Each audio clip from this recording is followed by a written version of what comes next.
그럼 반갑습니다. 두 번째 시간인데요. 야고보서 1장 3절에서 5절까지를 제가 한번 읽어보겠습니다. 이는 너희 믿음의 시련이 인내를 만들어내는 줄 너희가 알미라. 인내를 온전히 이루라. 이는 너희로 온전하고 구비하여 조금도 부족함이 없게 하려 함이라.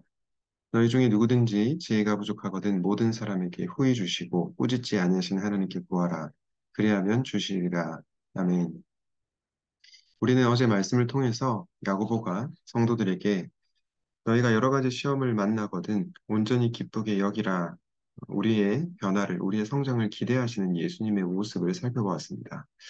그런데 이 온전하게 되기 위해서 또 부족함이 없는 사람이 되기 위해서 오늘 본문에 보니까 무엇이 필요하다고 얘기합니까? 인내가 필요하다라고 얘기를 하고 있습니다.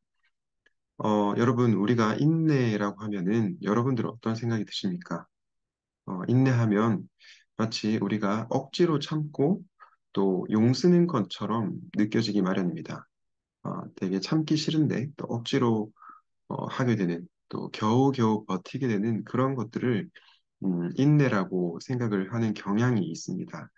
왜 그러냐면 우리가 인내라고 하는 단어를 들었을 때 그 과정 자체가 너무나 쉽지 않기 때문이죠. 그런데 저는 오늘 본문을 묵상하면서 인내라고 하는 것이 용 쓰는 것이 아니다. 애를 쓰는 것이 아니다라는 생각을 했습니다. 그러면서 묵상 중에 어떤 생각이 들었냐면요. 인내라고 하는 것이 이런 단어로 정의될 수 있겠다라는 생각이 들었습니다. 여러분 혹시 제가 인내라는 단어로 이행시를 한번 해보려고 하는데요. 여러분들이 마음속으로 지금 이 영상을 보시면서 대답해 보시면 좋겠습니다. 먼저 인 하면은 어떤 생각이 떠오르세요? 저는 이런 생각이 들었습니다. 인이라고 하는 것은 인간적인 방법으로 하는 것이 아니다. 그리고 내는 뭘까요? 내 힘으로 하는 것이 아니다. 결국 인내라고 하는 것은 우리가 이렇게 용 쓰고 버티고 오래 참고 이런 어떤 하기 싫은데 겨우겨우 하는 것이 아니라요. 인간적인 방법으로 하지 않고 내 힘으로 하지 않은 것이 인내다라는 생각이 들었습니다.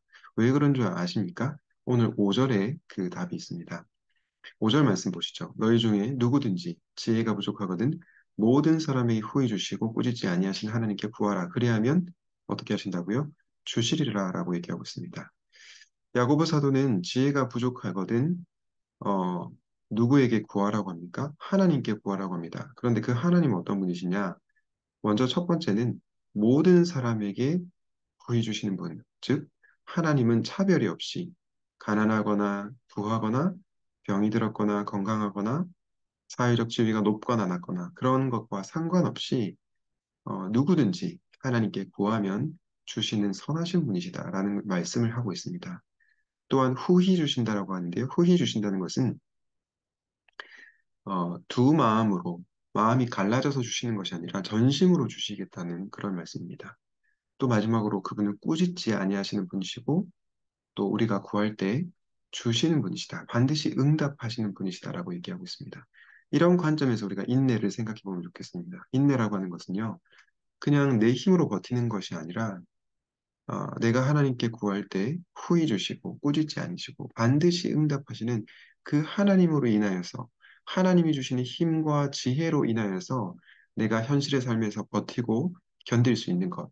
이것이 인내라는 것입니다. 그래서 저는 인내란 용 쓰는 것이 아니라 인간적인 방법이 아니라 내 힘으로 하는 것이 아니라 하나님의 도움을 구하는 하나님의 지혜를 구하는 것이라고 생각합니다. 그래서 성경은 인내를 오래 참음을 우리의 노력으로 만드는 것이 아니라 성령의 열매라고 하는 것이죠.